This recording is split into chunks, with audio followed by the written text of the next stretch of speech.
네, 2부 첫 순서는 주도 섹터 공략입니다. 이 시간은 유니스토리 자산운용 김장열 투자전략본부장과 함께합니다. 안녕하세요. 네, 안녕하십니까. 네, 지수가 결국에 또 힘을 좀 쭉 빼는 모습, 메이저 주체가 11월에 첫 번째 거래일도 역시나 순순히 사주지는 않는 모습입니다. 오늘은 또 간밤에 미국에서 반도체주가 약세를 나타내다 보니 우리 IT 투톱도 비실비실하거든요. 삼성전자 어제 확정 실적을 내놓고 불확실성 좀 거치나 싶었는데 시장에서는 도대체 뭘 기대했을까요? HBM 관련해서 긍정적인 뉴스 전해졌음에도 불구하고 하루 반짝 6만 원 찍고 다시 내려왔습니다. 그렇죠.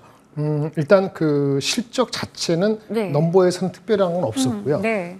이제 중간에 HBM에 대한 얘기가 나온 것이 긍정적인 기대를 약간 자아낸 거고 아직은 조직 혁신안이라든지 주중환원 정책이라든지 이런 게 안 나왔기 네. 때문에 조금 더 지켜봐야 될 요소가 있죠.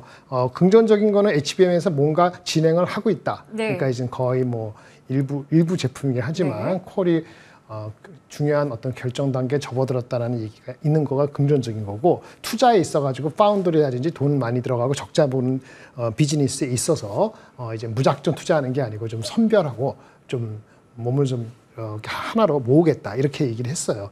그거는 긍정적인 거죠. 그래서 전반적으로 그래서 주가는 이제는 6만 원 다시 터치하려고 했다가 다시 밀렸는데 네. 오늘이야 이제는 그 외국계 그 미국에서의 반도체가 그 빅테크 업체들이 좋은 실적을 발표했음에도 불구하고 가이던스가 조금 아쉽거나 여전히 투자가는 많이 하는데 리턴이 좀 생각만큼 아니다 이런 그 느낌 때문에 주가가 좀 많이 빠진 거거든요. 근데 미국이 많이 빠진 건 사실은 그 주식 시장 자체가 좀 밸류가 높아졌다는 그 약간의 걱정하고 다음 주에 선거 때문에 그래서 빠진 것이 더 크다고 보여지고요. 대한민국은 오늘 사실은 뭐 보합권을 왔다 갔다 하는데 마이너스 0.3이건 플러스 0.3이건 그게 중요한 게 아니고 네. 한국도 삼성이나 하이닉스 특히 하이닉스가 삼성전자 같은 경우에 촉매 바닥을 찾으려는 어떤 기전은 있습니다만은 촉매가 될 정도로 뚜렷한 건 아직은 없다. 그런 어떤 공감대가 있어서 지금 뭐 당장에 의미 있게 오르기는 어려운 그런 형국으로 접어들고 있습니다. 네, 그렇다면요. 삼성전자를 향한 또 시장의 여러 가지 평가들이 이어지고 있는 가운데 본부장님께서는 아직은 확실히 더 기다려야 된다 이렇게 보시는 걸까요? 일단은 그 삼성전자 실적을 발표를 보면서 네. 제가 느낀 거는 그 전보다는 삼성전자가 오픈 마인드를 취했다는 거는 네. 긍정적인 점수를 줄 수 있는데요. 네. 근데 어쨌든 간에 핵심은 아직 그 콜이 완료된 게 아니고 그다음에 진짜 승부를 건다고 하는 HBM4라든가 새로 네. 디비전 되는 거는 시간이 걸리는 이슈이기 때문에 뭐 6개월이 될지 9개월이 될지 아직 모르는 거예요. 따라서 기술력을 증명할 필요는 있는데 아직은 때가 아니다. 기술력이 증명된 건 아니잖아요. 네. 따라서 상승 속도라든지 어떤 그런 변동성에 있어서는 한계가 단기적으로 있을 수밖에 없다라는 생각이 들고 4분기 실적이나 1분기 실적도 지금 실적보다 네. 특별히 더 좋다, 많이 좋다고 네, 네. 이렇게 가시성이 높다고 할 수는 없기 때문에 이래저래 시간이 많이 필요한 것 같습니다. 이런 와중에 한국이 지수를 내리는 거는 삼성이 어쨌든 시간이 걸리더라도 HBM에 의미 있게 들어올지도 모른다는 우려가 다시 한번 불거졌기 때문에 네. 공교롭게도 공교롭게도 시가총액 2등인 하이닉스를 네.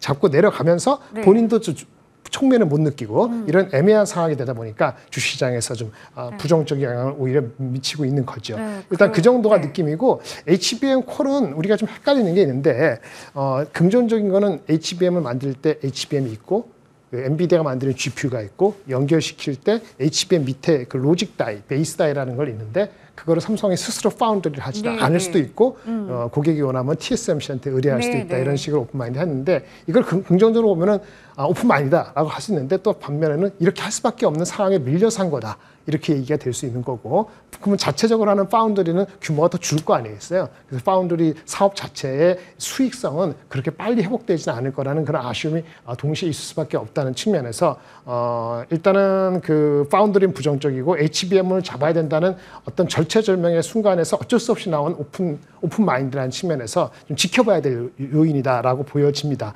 그런 측면에서 그 당일날은 좀 기대를 했습니다만 이렇게 하나하나 커플을 뒤집고 보니까 좀 시간이 필요하네. 이런 공감대가 되지 않겠어요? 그래서 결론은 그 오늘도 국내 증권사가 많이 얘기 나왔는데 핵심은 HBM 들어간다 하잖아요. 네, 네. 근데 흑자를 많이 봐야 되잖아요. 수율이 올라가야 돼요. 네. 그러니까 수율이 보통 30%를 보고 있는데 뭐 하이닉스는 뭐 60이다, 70이다 여러 가지 얘기 나오는데 삼성전자도 실질적인 수율이 높아져서 삼성전자가 계획하거나 얘기하고 말한 그것이 계획이 아니고 실행으로 숫자가 나오는 것이 올 때까지는 그다지 확 움직이기에는 좀 애매하다라고 볼 수 있겠고 한 애널리스트가 얘기한 것처럼 HBM3E에 대한 코멘트도 약간 애매모호하게 얘기한 게 많아요. 삼성전자 아쉬운 점은 우리가 보세요.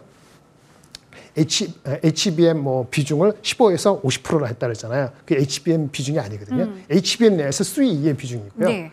그렇죠? 잘못 들으면 D램에서 HBM 비중으로 헷갈리게 말을 하는 것도 있고 DS 분야, 반도체 분야를 3조 8,600억이라 분명히 얘기했음에도 불구하고 네. 사실은 못 빼고 일회성 빼고 나면은 실제 메모리는 7조인 것 같다는 기사가 나오게끔 만드는 그것도 눈 가리고 아웅식이다. 그런 행동은 참 삼성답지 않다라고 다시 한번 말씀을 드리겠습니다. 어쨌든 하이닉스한테는 확실히 뒤진 거거든요. 그걸 감추기 위해서 메모리에서 무슨 어떤 그 특별한 비용 같은 걸 다시 애드백하고 비메모리 빼고 이렇게 해갖고 하이닉스한테 뒤지지 않은 것처럼 보이려고 하는 것 자체도 좀 무서운 것 같고 네. 거기다가 아까 말한 것처럼 HBM3E가 8단인지 12단인지 그것도 얘기도 안 하고 얘기 듣다 보면 짜증나고 화딱지 나거든요. 그런 것 자체도 사실은 투자가들이나 애널리스트 입장에서도 별로 그렇게 긍정적으로 보고 싶은 마음이 없게끔 만드는 네. 거죠. 주가는 많이 빠졌기 때문에 더 많이 뺄 수 있는 물량이 많이 안 남을 수 있다는 측면에서 버티는 거지 그것이 촉매가 있어서 지금 버티는 건 아니다. 이렇게 말씀드릴 수 있겠고요. 갖고 네. 계신 분 입장에서는 낮게 들어가신 분들은 빨리 팔 이유는 사실 없을 수 있는데 한두 번 더 빠질 수 있는 가능성은 열어놓고 쉽게 6만 5천 원, 7만 원 갈 수 있는 주가는 아니다는 것을 분명히 아실 필요는 있을 것 같습니다. 네, 상황이 이렇다 보니까 아직도 바닥이다라고 우리가 확신하기는 좀 어려울 것 같습니다. 그래서인지 증권가에서도 시각이 좀 분분하더라고요. 조금 전에도 자료 나가긴 했는데 목표 주가를 하향하는 쪽도 있고요. 유지하는 쪽도 있습니다.